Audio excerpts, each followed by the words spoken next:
दादा शरद पवारांनीच असं सांगितलेलं आहे की विलिनीकरणाची चर्चा सुरू होती, मात्र राष्ट्रवादी काँग्रेस पक्षाच्याकडून एकही प्रतिक्रिया अजून त्याबाबत आलेली नाही. शरद पवार गटाकडून मात्र त्याबाबत अनेक प्रतिक्रिया आल्या.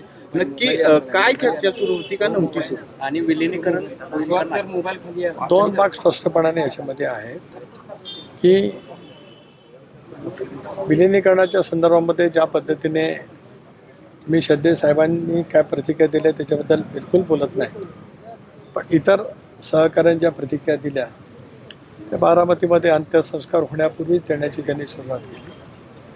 मला एवढंच विचारायचं की विलिनीकरण कुठल्या पक्षाचं कुठल्या पक्षात, विलिनीकरण कुठल्या पक्षाचं कुठल्या पक्षात याचा जर काय खुलासा किंवा याची माहिती, कारण काल शिंदे साहेबांनी एकदम भावनिक होऊन शपथ घेऊन वक्तव्य केलं, त्याच्यामुळे जर काय कळलं तर नक्की त्या बाबतीमध्ये मला एका बाजूला दोन्ही राष्ट्रवादी एकत्र येण्याबाबत ही चर्चा इतकी पुढे गेलेली असताना हे एकत्र येऊ नये यासाठी कुठंतरी कट शिजवला गेला का एका गटाकडून, अशी शंका देखील वडेट्टीवारांनी उपस्थित. वडेट्टीवार काय बोलतात, त्यांना पहिलं चंद्रपूरचा महापौर काँग्रेसचा करू दे. काँग्रेस अंतर्गत पळावपळी करणाऱ्या वडेट्टीवारांनी आमच्या पक्षाबद्दल बोलण्याचा त्यांचा नैतिक अधिकार नाही आणि त्यांनी फारसं बोलण्याचा प्रयत्न करू नये. शरद पवार आज त्यांनी त्यांचा महापौर कोणा काँग्रेसचा नेमकं कोणा गटाचा होतं आहे त्याची पहिली काळजी घ्यावी आणि मग आमच्याकडे पाहावं.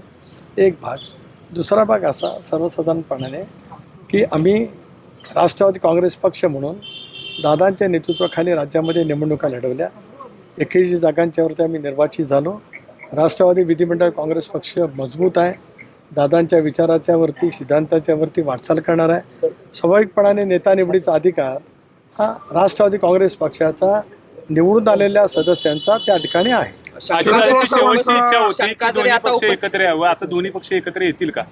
एक भाग असा आहे की मी वारंवार म्हटलं की आम्ही एनडीएमध्ये आहोत. एनडीएमध्ये आहोत म्हणजे एनडीए म्हणजे काय, तर भारतीय जनता पक्ष मुख्य पक्ष आणि त्याचे मित्र पक्ष ते एनडीए.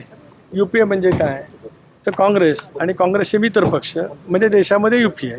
आज आम्ही एनडीएमध्ये आहोत म्हणजे भारतीय जनता पक्षाबरोबर सत्तेत आहोत, राज्याच्या सत्तेत आहोत, महाराष्ट्राच्या व्यापक हितासाठी सत्तेत आहोत, देश गतिमान करण्यासाठी आम्ही सत्तेमध्ये आहोत. हीच भूमिका दादाच्या नेतृत्वाखाली आम्ही सामूहिकरित्या घेतली. हे पुढं नेणं आमचं सर्वांचं कर्तव्य आहे. एक भाग. आता या विचाराची सुसंगत म्हणजे भारतीय जनता पक्ष प्रणित एनडीएमध्ये येण्याच्या संदर्भातली भूमिका ही ज्यांनासोबत यायचं आहे त्यांनी स्पष्ट करण्याची आवश्यकता आहे. राष्ट्रवादी काँग्रेस पक्षाची भूमिका दादांच्या नेतृत्वाखाली पूर्वीपासून ठरली. त्या पद्धतीने आम्ही निवडणुकीला सामोरं गेलो, निवडणुकीमध्ये यश मिळवलं. पण या सगळ्या उपस्थित होत असताना आता दावा केला जातोय की आज ह्या सगळ्या 10-12 दिवस झाल्यानंतर आम्ही कधी कधी ह्या सगळ्या चर्चा झालेल्या होत्या त्या अगदी, आणि काय काय चर्चा झालेल्या होत्या त्या अगदी पुराव्यासह आम्ही माध्यमांसमोर आणू किंवा समाजासमोर आणू, असं जयंत पाटलांपासून ते अनिल देशमुखांपर्यंत. एक असं आहे, जरूर तो बोलण्याचा त्यांचा प्रत्येकाचा अधिकार आहे, ते बोलतील त्यावेळेला. मी प्रदेशाध्यक्ष नात्याने दादांचा निकटचं सहकार्य म्हणून गेले 40 वर्ष माझी राज्यात ओळख आहे आणि मी आहेत, पक्षाचे प्रमुख नेते आहेत, प्रफुल्लभाई आहेत, भुजबळ साहेब आहेत, आता मकररामबाई या ठिकाणी आहेत. आम्ही या विषयावरती एकदा काय नेमकं आहे ते बोलल्याच्या नंतर आम्ही नक्की त्या विषयावरती बोलू. आज घाई नाही. शरद पवारांना आणि सुप्रिया सुळेंना आमंत्रणच नव्हतं अशा प्रकारचं बोललं गेलंय, त्यांना आमंत्रण दिलं गेलं नाही. एक असं आहे की एकदा शपथविधी नक्की झाला की राज्य सरकारच्या शिष्टाचार विभागाच्या मार्फत ते केले जात असतात. एक भाग. आम्ही त्या संबंध निर्णय प्रक्रियेमध्ये, कारण दुपारी 2 वाजता विधिमंडळ पक्षाची बैठक, विधिमंडळ पक्षाने एकमताने निवड केल्याच्यानंतर मुख्यमंत्री महोदयांना पक्षाच्या वतीने विधिमंडळ पक्षाच्या वतीने आम्ही पत्र सादर केलं आणि मुख्यमंत्री महोदयांनी शपथ त्यावेळेला नक्की केली. पवारांना सुद्धा शपथविधीसाठी रोखलेलं होतं का? भाजपनं असं सांगितलेलं होतं का की त्यांनी शपथविधीला येऊ नये, अशी चर्चा आहे किती कल्पोकल्पित आपल्यासारख्या वरिष्ठ पत्रकाराने हे बोलणं नाही म्हणजे अत्यंत दुर्दैवी आहे. मग पार्थ पवार शपथविधीला का उपस्थित? हे त्या दिवशी ते बारामतीमध्ये थांबले, अनेक जण संवेदना व्यक्त करण्यासाठी भेटत होते. पार्थ पवार दादांचे ज्येष्ठ चिरंजीव आहेत, जय पवार त्या ठिकाणी होते.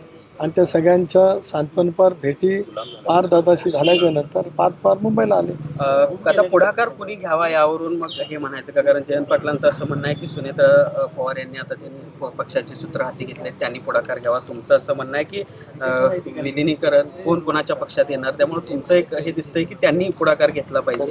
मग हे कुणी पुढाकार घ्यायचा यावरून मग थोडक्यात विलीकरण होणार का नाही? एक भाग असा आहे, मी वारंवार गेले 6 महिने म्हणत आलो, दादा असतानाच म्हणत आलो की एनडीएमध्ये आम्ही आहोत, म्हणजे भारतीय जनता पक्षाबरोबर सत्तेमध्ये आम्ही आहोत.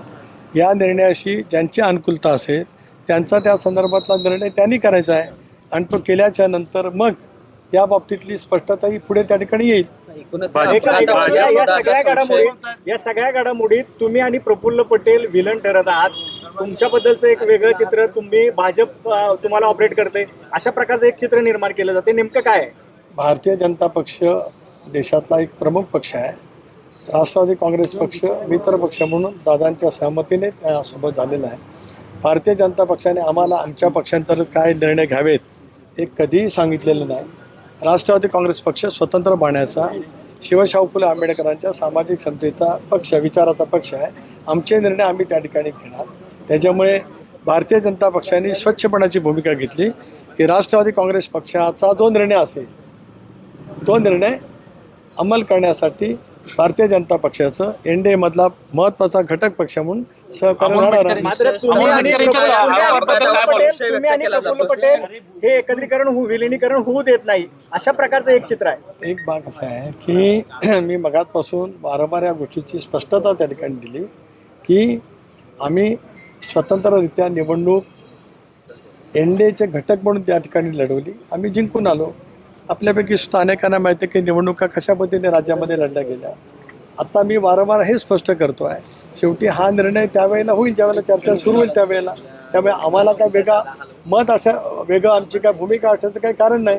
आम्ही सुद्धा दीर्घकाळ दादांच्या समेत राहून राष्ट्रवादी काँग्रेस पक्षाची नव्याने घेतलेल्या भूमिका ठळकपणाने महाराष्ट्रामध्ये अंमलबजावणी करण्यासाठी आम्ही मेहनत घेतलेली आहे.